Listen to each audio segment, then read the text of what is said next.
Good morning 7th class. हमारी 1.4 exercise के question 1 to 3 ये हो चुके हैं।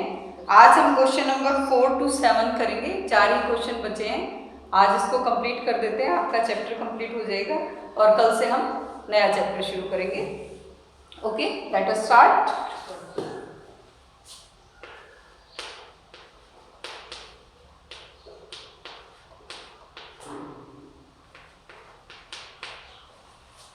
क्वेश्चन नंबर 4 है, write 5 pairs of integers a b such that a divided by b is equal to -3. One such pair 6, -2 because 6 divided by -2 is equal to -3. एक pair उसने दे रखा है कि 6 को -2 से डिवाइड करें तो -3 आता है। ऐसे ही आपने 5 पेयर्स और लिखने हैं।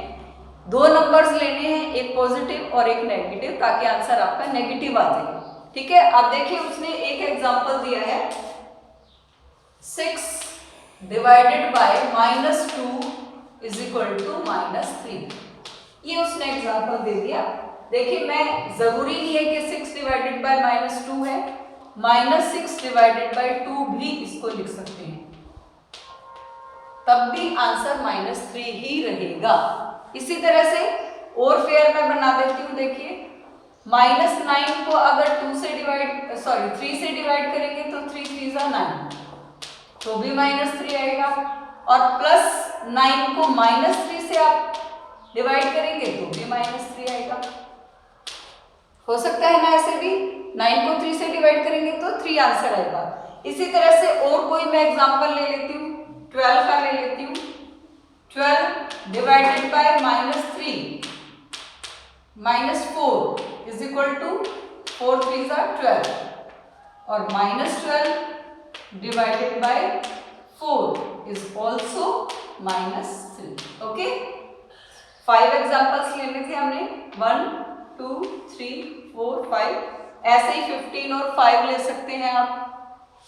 कोई मर्जी है, कोई भी एग्जांपल लेके आप दिखा सकते हैं। बस वो 3 पे जाना चाहिए, 3 आंसर आना चाहिए। एक पॉजिटिव वैल्यू लेनी है, एक नेगेटिव। एक बार इसको पॉजिटिव ले लो, इसको नेगेटिव ले लो, एक बार इसको नेगेटिव ले लो, इसको पॉजिटिव ले लो, आंसर आ जाएंगे। पजल होने की जरूरत ही नहीं है। Okay, next question.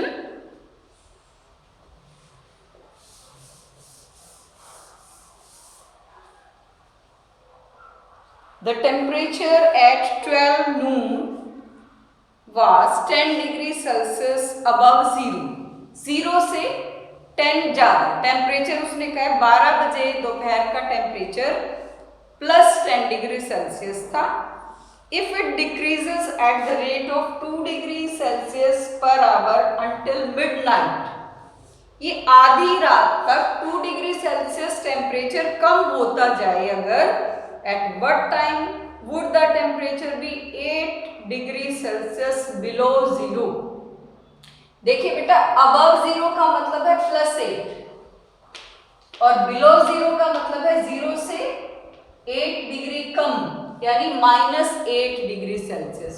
उसने कहा -8 डिग्री सेल्सियस कितने बजे हो जाएगा ये। और फिर उसने ये भी कहा eight What would be the temperature at midnight, आधी रात को टेम्परेचर कितना होगा। अब देखिए इस क्वेश्चन में कोई फॉर्मूला नहीं है, हम इसको थोड़ा सोच के करेंगे। उसने कहा कि दोपहर में 12 बजे 10 डिग्री सेल्सियस था। अब देखो 12 बजे 10 डिग्री था, और उसने कहा ये भी कहा कि हर घंटे 2 डिग्री सेल्सियस कम हो रहा है। अब 12 बजे अगर 10 डिग्री था तो 12 के बाद कितने बजेंगे, 1 बजेगा। 1 बजे 2 डिग्री कम हो जाएगा, यानी 10 से 2 डिग्री कम होके कितना हो जाएगा, 8 हो जाएगा।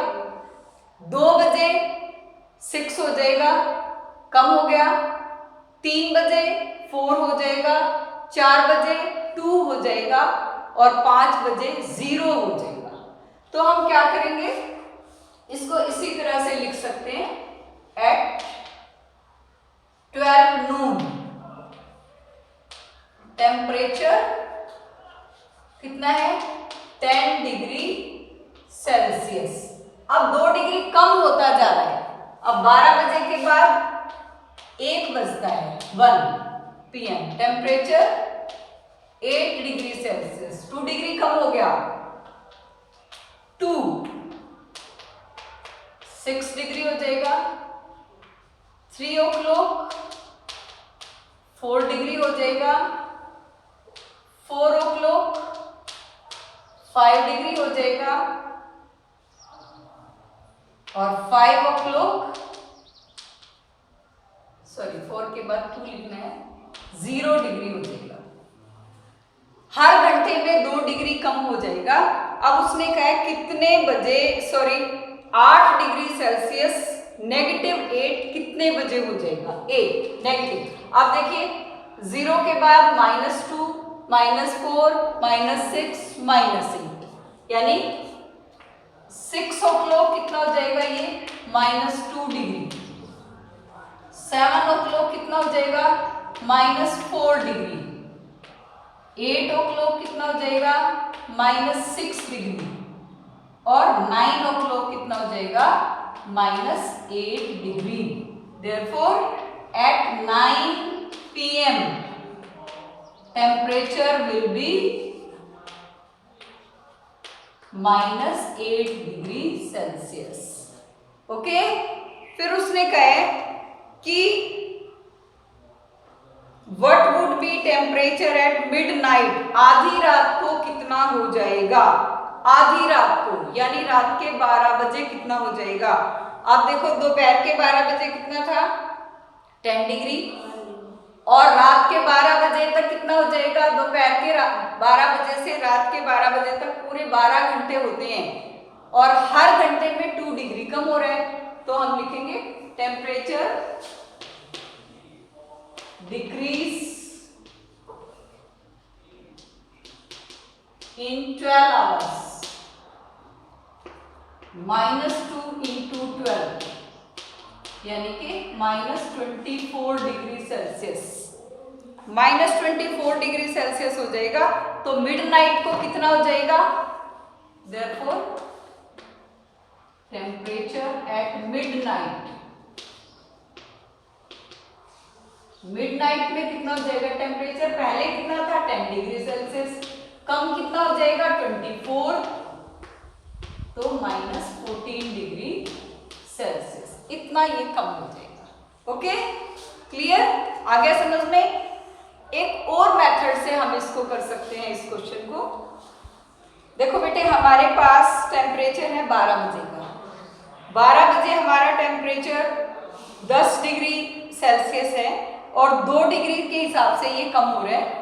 आप देखो अगर 1 घंटे में 2 डिग्री कम हो रहा है, 2 डिग्री सेल्सियस 1 घंटे में कम हो रहा है, तो 1 डिग्री सेल्सियस कितने में हो जाएगा, आधे घंटे में। और हमें कितना चाहिए, 10 डिग्री है हमारे पास, 8 डिग्री और प्लस करना है, 18 डिग्री टेम्परेचर चाहिए हमें।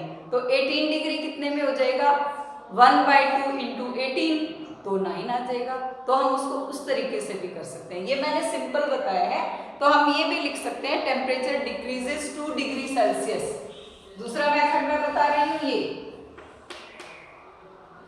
Temperature decrease 2 degree Celsius in 1 hour, temperature decrease 1 degree Celsius in half hour, तो temperature decrease 10 plus 8, 18 degree Celsius, half into 18 यानी 9 hours, 9 घंटे के बाद। अब कितने बजे, दोपहर के 12, और 9 घंटे के बाद तो 9 ही बजेंगे, तो आप लिखेंगे therefore at 9 PM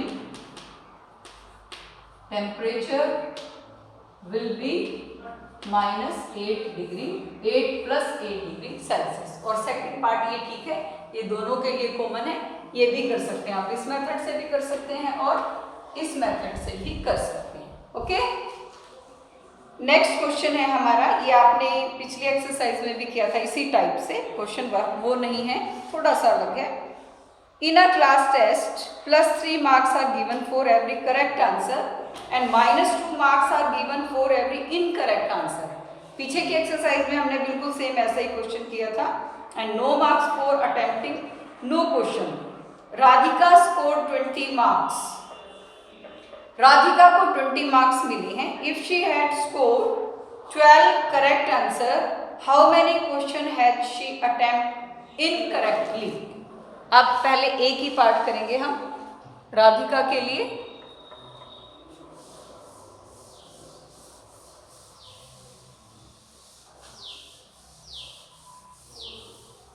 हाँ जी, देखिए उसने कहा है कि राधिका ने 20 मार्क्स लिए और शी गोट 12 करेक्ट आंसर्स. उसने 12 आंसर ठीक किए. अभी हमें पता है कि एक ठीक आंसर हम करेंगे तो 3 मार्क्स मिलेंगे, तो इसलिए हम लिखेंगे पहले राधिका की बात हो रही है तो राधिका लिख लेते हैं पर राधिका के लिए फॉर राधिका, ये ऊपर ही लगा लो. हम लिखेंगे मार्क्स फॉर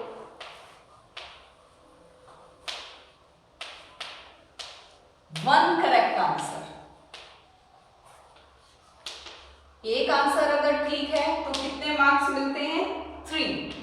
अब राधिका ने 12 करेक्ट आंसर किए हैं तो उसको 12 करेक्ट आंसर्स के कितने मार्क्स मिलेंगे? 3 into 12 is equal to 36. उसके ठीक के लिए इतने नंबर हैं. अब राधिका को कितने मार्क्स मिले हैं? 20. Radhika score 20 marks. हम लिखेंगे Radhika score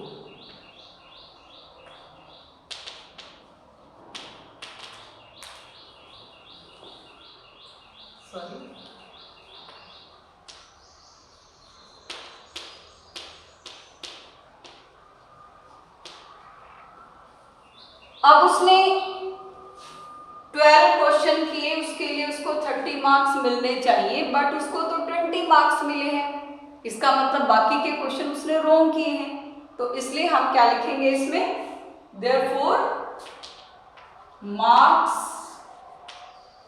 for incorrect answers. बाकी के जो मार्क्स हैं वो गलत थे, उसके गलत क्वेश्चंस के लिए थे. 36 minus 20, 16 मार्क्स के क्वेश्चन उसने गलत कर दिए. इसका मतलब अब क्या है? उल्टा माइनस किया है मैंने. 20 minus 36 कर दिया. अब देखिए उसने पूछा है कि how many question had she attempt incorrectly. अब देखिए 2 मार्क्स उसके कट रहे हैं क्योंकि 2 मार्क्स उसके रॉन्ग आंसर के लिए हैं. तो हम लिखेंगे marks for one incorrect answer is equal to -2. Therefore number of incorrect answer is equal to -16 divided by -2. 8 answers. उसने 8 आंसर्स इनकरेक्ट किए. ओके, इस तरह से करेंगे. सेकंड पार्ट है इसी का.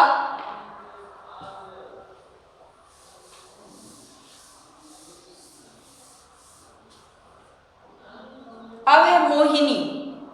Mohini score -5 marks in this test. Mohini ने कितने मार्क्स ऑब्टेन किए हैं? -5. दो शी गोट 7 करेक्ट आंसर. क्योंकि उसने 7 आंसर करेक्ट किए हैं. How many question had she attempt incorrectly.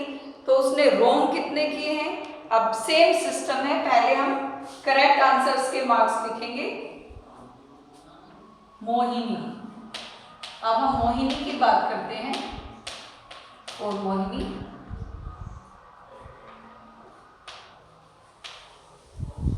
Marks for 7 correct answers. एक आंसर ठीक था तो 3 मार्क्स मिल रहे थे.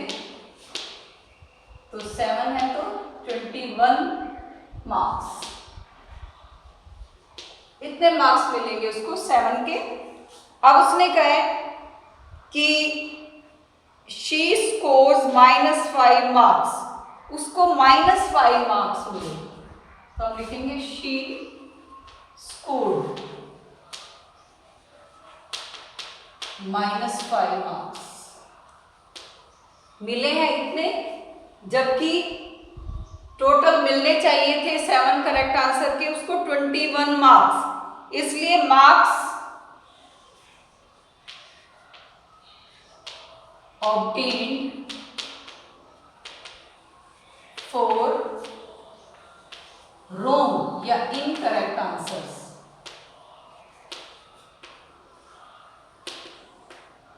-5 -21 is equal to -26। ठीक है, marks for 1 incorrect answer -2।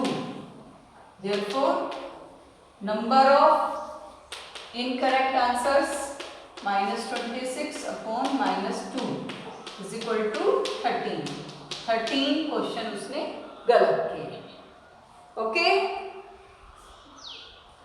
Last question है, an elevator descends into a mine shaft at the rate of 6 meter per minute.